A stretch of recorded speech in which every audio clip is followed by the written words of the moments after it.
Detective Inspector Oscar Mills. If I could just ask you a few questions.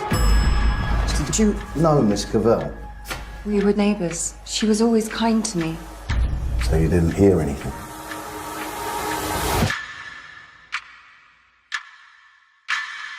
No.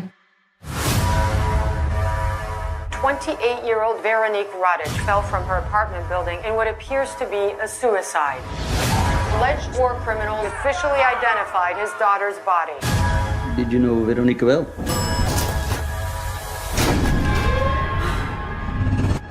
Sophia, please look after it for me. There was a woman in the end of my arm. She's blind. Is it true that the loss of one sense sharpens the others?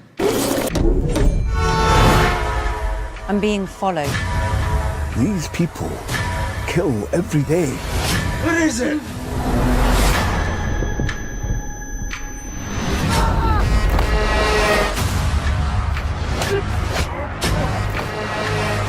Whatever game you think you're playing, you just stumbled into someone else's.